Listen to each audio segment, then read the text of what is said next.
ত্রিপুরা থেকে আইছি আমি আজ সকালবেলা বদরপুর গিয়া হোস্টেলে আমার মেয়ের দিকে ঘুরিয়ে আওয়ার পথে যখন আমরা ট্রাফিক পুলিশে আটক করছে করার পরে আমরা কাগজপত্র সব ঠিক আছে, আমার হেলমেট নাই যার কারণে তখন আমি যখন হেলমেট কইছি পুলিশের কাছে যে আমার কেসটা আপনারা ফাটাই দিন, আমার কাছে যেহেতু টাকা নাই 2000 টাকা তারা দাবি করছে। আর তখন তারা আমি হওয়ার পরে আমারও হয়েছে ঠিক আছে আমি দিমু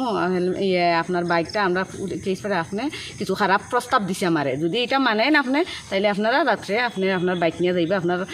ফাইনে লাগতো না, এরপরে ইয়ে লাগতো না, যে আমি মিডিয়ার সামনে সব কইতাম পারি আর না, কিছু কুপ্রস্তাব দিছে তারা।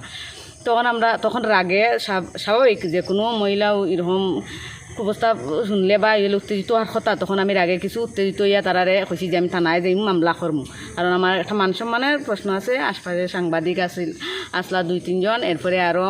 লোকাল কিছু মানুষ তারাও শুনছে, যার কারণে আমার একটা লজ্জা লাগছে বা একটা মান সম্মানের প্রশ্ন আছে। সঙ্গে আমার স্বামীও আসলা, এরপরেও এরকম কথাবার্তা তারা আমার হয়েছে। এরপরে আমরা যখন গেছি বাধ্য হইয়া তারা ইয়ে করছে, আমি থানায় গেছি। থানায় যাওয়ার পরে 3-4 ঘন্টা একজনে আরেকজনের কাছে দেয়, একজনে একজন কোনো কেস লেখে না, এরপরে তারা কোনো আমরা ফাত্তা দেয় না, একজনে আরেকজনের কাছে এরপরে